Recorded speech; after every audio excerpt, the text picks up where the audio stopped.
it's the Zippo in the Morning Show. It's National Zippo Day. Hope you're having a fabulous time. I know we are. Live from Bradford for National Zippo Day. Well, we're here. National Zippo Day 1995. Our second trip out here, Jim Zippo. And Maria dancing for the Zippo Case Swap Meet. All right. This is crazy. This is wild. When they first contacted us a couple of years ago, we got a local radio station that carries our syndicated show in Bradford, Pennsylvania, WBRR, Cool 100. Right. And they called us up, and Peggy Herrera called, Pat Grandy, Jim Baldo called up, had a brainstorm one day and said, hey, why don't we do something with Zippo and Maria on the air, because my name's Zippo. Been broadcasting about 20 years. And Zippo meets Zippo. Zippo meets Zippo, yeah. The first National Zippo Day was celebrated in July 1994 at the Zippo Family Store and Museum. The celebration was such a success that officials decided to plan something even bigger and better for 1995. And the idea of the first Zippo Case Swap Meet was conceived.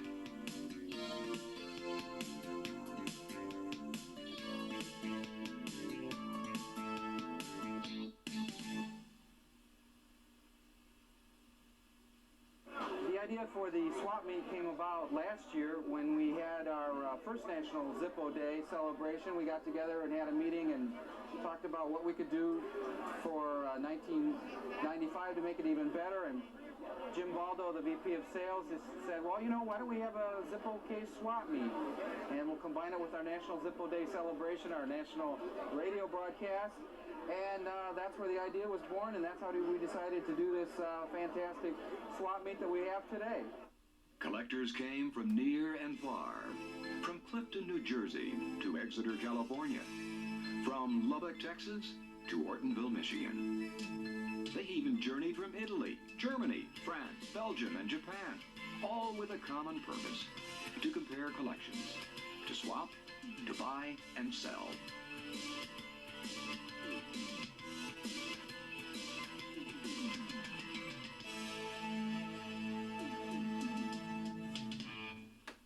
The day started with a feeling of excitement, even anticipation. After all, they had traveled to where it all began, to the birthplace of the Zippo lighter. I was thrilled about the swap meet. Of all the shows I've ever been to, this is the most dynamic. Lots of people, fantastic pieces walking in the door, get some good buys and some good trades. This is no comparison. And I've been to them in Vegas and Atlantic City and everywhere. I told a guy last night, he says on a 10-point scale, this is 100. This is a grand slam. It is. I've never been to anything like this, and I've been to all the shows. At 72, at Antwerp port, there was a United States a visiting ship. So I went aboard and they kept my first lighter. And so then it starts rolling. And now I only collect U.S. Navy and Coast Guard Zippo lighters. The reason why I'm here is I heard that you have a big event today, and I couldn't imagine how you organize and how it is, and so I flew over and I like to find out by myself what it is, and I can tell you it's absolutely great. When we have similar things in Germany, we just have, let's call it, ordinary tables, and okay, people are coming like a flea market, but I didn't expect that such a well-organized thing and so many people, and it's like a big party here. I wasn't surprised that some of the Zippo-related people came in from Germany and France, people that work with us on a regular basis, but some of the other collectors that came in from Belgium and England and you know, they're already talking about coming back next year. You know, the concern next year is going to be the logistics to handle a crowd that size in this community, from feeding them to housing them and transporting them. It's going to be a major effort. Tours of both Zippo and case manufacturing facilities were an outstanding highlight of the celebration for the lighter and knife collectors in attendance. Collectors enjoyed good food, good company, and unparalleled buying and trading opportunities. There was also plenty of time to shop in the Zippo family store and browse through the exhibits at the Zippo Case Museum.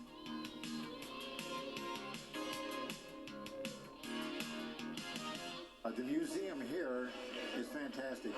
Every time I go in it, I discover something new that I missed before. Like this morning on that, I went in and tried their lighter filler. But for a penny in that, you operate the old mechanism in that, and it fills your lighter for you. And then I showed my wife, and it's quite unique. And then you look at the history of Zippo and how they make things, which is shown in the museum, and it's great. It's like the vest I'm wearing in that. I had it for a convention, and so I donated it to Zippo and that for their museum, and my wife made it. When the battery pack is working in it and that the flame lights up with yellow and red lights, and then my wife's got her frog emblem on it. If we stick to what we're planning right now, is we're going to dramatically expand the museum. It will triple. I don't know what the multiple is, whether 8 times the current size or 10 times, but it'll be a dramatic increase. And right now the plans are to try to hook the swap meet to the opening of that museum. And I think it'll be, I know it will be a showpiece because I reviewed the plans for the inside of the museum and the exterior. It's going to be a real attraction, and it will make people want to come to Bradford to go through the Zippo Case Museum. The National Zippo Day festivities aired coast to coast on ABC Radio's Zippo in the Morning, with radio personalities Jim Zippo and Maria Danza. Zippo meets Zippo. Zippo meets Zippo, yeah. You know, actually I have nothing to do with the lighter company before we did this, but now it's been a fantastic relationship with our syndicated show that's heard on 150 radio stations coast to coast, plus Armed Forces Radio, which is 400 bases, all branches of the military. And military, as you know, is very Zippo-oriented. And, that's right. Yeah. We all know the lighter is a tool. Yeah. And what better way to tie it all in together than to bring some of our listeners with us that aren't from the Bradford area. Right. Hence the Zip trip. Yeah, the Niagara Falls tie-in was great, too. That's something that the Zippo folks came up with. Not only bring them in from anywhere they are in the country, around the world, they fly them in, deluxe treatment, put them in best hotel in town, limousine ride all the way to Niagara Falls. And in this case, this year, Daryl and Tammy's sons. Right. From Louisiana. Yeah, their anniversary, too, this week. So it worked out great. Yeah. Fantastic. And we're here having a great time with people from all over the world. Zippo kicked off National Zippo Day with a 3-week nationwide contest. Zippo in the Morning listeners could win Zippo and case prizes and qualify for the Zip Trip by answering questions about music, artists, or Zippo trivia. One lucky winner and a guest would receive an all-expense-paid trip to Bradford for the National Zippo Day festivities. Then travel to Niagara Falls for a fun-filled weekend. We're from Louisiana, and we heard this broadcast on radio in Louisiana, out of Eunice, Louisiana, and they're out of Dallas, I believe, which is satellite broadcasted. So I called in on a song, on a segment of a song they played to win. Had to call in on an 800 number, so I was real lucky. I still can't believe it's happening. You know? Our anniversary was Tuesday, July 18th, and they called me bright and early in the morning to wish us a happy anniversary, so it's really nice. And yeah. Lighter collecting is fast becoming a favorite pastime of many Americans who enjoy collecting products that represent both value and tradition. There's other swap meets, but this one is very special. First of all, the other swap meets are only Portion, Zippo, and many other lighters, which are also collectible, but Zippo stands out there not just as a lighter, but as I said before, a record of so many major events. It's a quality lighter, but it's that much more. This meet is different because everybody is focused on Zippo. The Zippo people who are sponsoring it have been the most gracious hosts one can imagine, from last night's barbecue to all the activities they're allowing us to partake in. When talking with a lot of the merchants, it was one of the best weekends they ever had. I was downtown on Friday evening, for the dancing and the car show and all that, and I've been here 16 years, and I've never seen downtown Bradford that lively on a Friday evening as it was during the swap meet.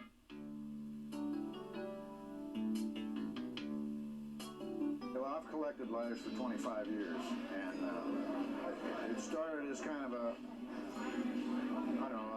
just a thing because some of them were beautiful, and I just picked up one here and there, and then all of a sudden, before I knew it, I became a collector. I don't know when that happened, but I know that I started ending up with boxes of them. And in 1982, I formed a little group in St. Louis to figure out if there's anybody else that knew anything about lighters, and nobody did.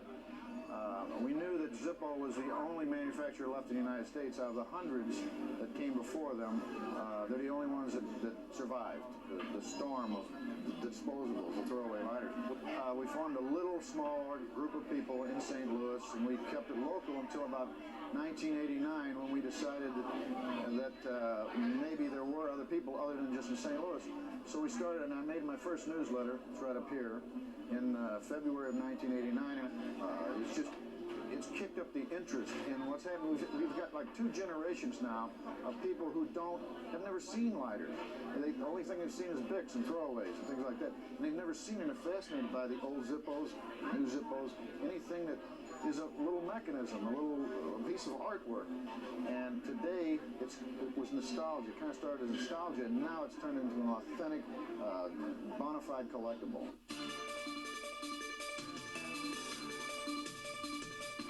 I started this club in March 1984 with 3 members. Today we have almost 1,000 members in 18 countries. And it has been overwhelming to see the growth of lighter collecting. Well, there's some unique knife pieces here, some fairly high-priced stuff.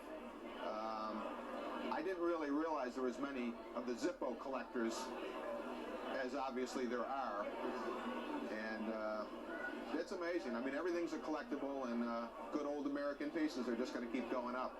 I think it's going to be explosive. I can't even imagine, and I think I'm farsighted, and I can't quite imagine where it'll go from here, because Zippos will always lead the market, always lead the lighter market. There'll be more money paid for a 32 Zippo in mint condition than the finest Dunhill in gold or sterling. Guaranteed. What's unusual about this swap meet, first, the collectors, we're not charging the collectors to be part of it. We're just asking them to come and register. We want them to be here. We want their participation. The other thing that we think is a little unusual is that we did a lot of national advertising for this event. We did it by having a national sweepstakes, and we have a Zip Trip winner here and his wife, and they've come to participate. So there's a lot of media attention. This morning we were mentioned on Willard Scott at NBC about 7:30 this morning when he did his weather forecast.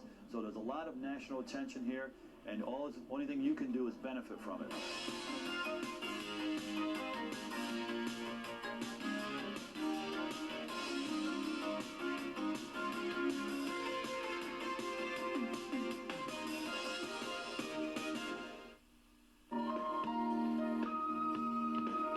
Back at 8 o'clock on this Friday morning. It is 7:06, time for the weather and Willard.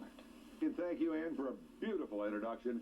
Here's the GI's friend. Every service guy and maybe every service gal, we used to call them gals in those days, had one of these. This is the famous Zippo lighter. It is 63 years old today. George Blaisdell, he is from Bradford, Pennsylvania. He invented this thing. Listen to this. This is all part of the... Remember... Always lit the first time. It was windproof, had a sound all of its own. A true collector's item, and an invention that worked. I think it was $1.95 when he first made it. I don't know what they cost now, but they're still making them, and they're still fantastic. George is no longer with us. Anyway, the Zippo. He wanted to call it the Zipper. Lighter collectors, especially Zippo lighter collectors, are a rare breed. They know what they want when they see it. I first became interested in Zippos through my teenage sons. Apparently Zippos are quite popular among teenagers today. And all the boys in high school are walking around with one whether or not they smoke. And I was out in California with my boys, and they were asking the antique dealers if they had any Zippos. And one dealer said, no, but I think there's a tobacco shop down the block that has a few. And this was a shop in San Diego. And I had never been exposed to vintage Zippos before. We walk into the shop, and turns out to be Racine and Laramie, which is the premier tobacco shop in San Diego, the owner of which is a big Zippo collector. And I see on display hundreds of vintage Zippos, and like that, I fell in love with them. And the shop owner said, "Oh, well, if you like these, you must be interested in this book which just came out," which was the first Zippo book published out of Japan. I start flipping through the book right in the store. I go, wow. And I bought one for myself then, and one for my son, Jeremy. And that night I started flipping through the book, and I literally couldn't go to sleep. It was page after page of Zippos, and I said, where have they been all my life? And as I got more interested in them, I realized that the lighter itself is representative of the social history and the economics and the major events of this country going back to the 30s, because everything you could possibly dream of has been documented on a Zippo, between the major companies, between wars, public figures, you name it, you'll find it on a Zippo. And I started asking about to the antique dealers who they knew who dealt in old lighters, and I got referred to various lighter dealers, and the rest is history. I've just been amassing them ever since. I thought about getting a tattoo for a long time, but I didn't want to get a tattoo just to get a tattoo, to have one. I wanted a tattoo that said something, something about me, and something also it's known worldwide. There, anywhere you go in the world, everybody knows Zippo. Zippo lighters are a chronicle of American history since World War II. Nearly every major event in this period has been depicted on a Zippo. The astronaut and whole NASA grouping of lighters has always been popular, but now with the Apollo 13 movie out, everybody stopping by my table virtually is asking for any Apollo lighters. The logos are so neat that no matter who you are, you have to fall in love with some of them. You don't necessarily have to fall in love with every sphere, but you have some people who enjoy the ships, some people who enjoy the corporations, some people who like the political figures, some people like the animals, the sports. You name it, there's something on Zippos for everybody. I am not a collector of lighters. I buy them and I sell them. I've been in business since 1969 in Manhattan. This is Zippo Mecca. It was a wonderful opportunity to buy and sell and look at the history of American industry and advertising pictorially depicted. Whether they collect Zippo lighters, or case knives, or both, the collectors all enjoyed coming together to meet new friends and renew old acquaintances. By the end of the weekend, some lighter collectors had become case knife collectors as well, and some knife collectors were now Zippo lighter collectors too.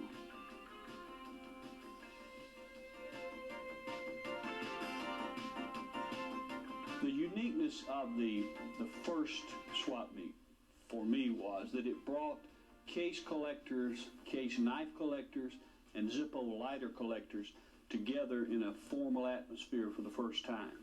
I think what it did for us was it made many of our case collectors aware of the value and the fun of collecting Zippo lighters. It also made the Zippo lighter collectors very much aware of knife collecting and how much fun that can be. And we have many of our case collectors, one couple that I think of in particular, who have collected case knives for many years, and they told me at the swap meet we have over 200 Zippo lighters now. We've started collecting Zippo lighters as well as case knives. So I think that bringing these two groups together is of tremendous value. We acquired Case in May of 1993, and this was the first event where we blended, if you will, the Zippo and Case collectors. Case has had a very organized internal collectors club for years, that they do quarterly mailings to their members of the collectors club. They pay a fee to become members, and there are case knife, there are knife collectors and there are case knife collectors, and there's swap meets all over the country, but never had we introduced the Zippo people through the two domestic lighter collectors club, on the lighter side and the PLPG. And since we've acquired Case, we're finding a lot of crossover between Zippo collectors now seeing Case products as collectibles for the first time, and vice versa. The case collectors are doing it. There's a fellow, the Reeds, that lived down in Florida, and I met him in October of '94, and when he was in here this summer, he told me he had collected 200 Zippo lighters since the time I'd met him, and he wasn't a Zippo collector before. He was strictly a case collector. We have approximately 4,500 members in the Case Collectors Club and growing every day. We've gained a lot of new members from the swap meet this weekend, and a lot of interest. We've given away a lot of applications, a lot of newsletters. We do a quarterly newsletter, which is improving all the time. We're adding new columns. We have a new editor for the newsletter. He's doing a fantastic job. We've been able to convert him into a knife collector, even though he wasn't previously. There's literally hundreds of knife collecting clubs across the world, but Case Collectors Club is unique in the fact that collectors get their information direct from the source, which is the company, the manufacturer. So we're doing a service for our members and for knife collectors over the world. The information they're getting is accurate, and it's before anybody else. So it kind of gives them a little bit of edge in the collecting market. And we're growing every day. One of the things that our participants have been enjoying this weekend is the museum, the Case Zippo Museum, where we also sell retail, but we also have a museum set up for Case products and Zippo products. Very fascinating. If you get a chance, you should come on in and take a look. We have a lot planned for the future. The museum's going to be expanded in '96. There's a lot of things going on for Case Zippo right now that you'll have to make it a point next year for the swap meet to come on in and take a look at the new museum. When we started talking about expanding the museum, I'm not sure who came up with the idea about having some focal points as you came into the museum, and one of the ideas was to have a flag made out of Zippo lighters in the red, white, and blue that would take up a whole wall, probably 10 by 20 foot. That's a lot of lighters when you think of, lighters only 1.5 inches by 2.5. So we'll need a lot of them for that. And then the audio kinetic sculpture that we acquired from the gentleman up in New York State, that really came about because someone had been recently to New York City, and I have a similar machine. I think it's at the Port Authority in New York City, and they were just fascinated with it and said, geez, wouldn't it be great if we could get one of those for the museum? Zippo buying Case has worked out real good, and it's sort of like both of them are sort of like the Harley Davidson on the American scene as far as being collectibles, and I think they're going to stay that way, and I think they're a real good investment. OTLS and PLPG belong to each other's clubs also. We always exchange information, share information, and most people are members of both clubs. Now the Case Collectors, this is a newer group that we haven't had much contact with because it's knife collecting, but since Zippo merged with Case, now the lighter collectors are becoming interested in knives. In fact, many of them at this National Zippo Day have showed up, the knife collectors with lighters and the lighter collectors with knives. The 1995 National Zippo Day and Zippo Case Swap Meet are now history. But company officials are already making plans for an even bigger celebration in 1996. I have seen more good stuff, what I call good stuff, early Zippos, outside hinges, which is what all of us who collect Zippos look for. I've seen more just to look at and that you could buy than I've ever seen totally in my life. I think as the meet goes forward, I think as people are more aware of what is transcending and what is transpiring here in Bradford each year in July, that you will see more and more people attend. I think the growth will be tremendous. The numbers of people who attend, the interest will accelerate. I think you will also begin to see some very collectible products that are co-packaged, Zippo, Case products, and this will become valuable in the marketplace also. Well, anytime you do something for the first time like this, there's a lot of planning in it, and you're hoping everything goes well, from the weather to the traffic patterns to everything. And I would say it tremendously exceeded our expectations. You don't know what a benchmark is when you do something for the first time, but everyone enjoyed themselves. I think the comments that I got from the collectors that showed that they were impressed with how things were organized were little things like a collector said, you even thought about having a nurse here in case somebody got hurt. think the resounding question at the end of the swap meet was not, are you going to do it next year, but what are the dates next year? Here we are in Bradford. It's July, Friday, 1995. We've got 100 exhibitors here.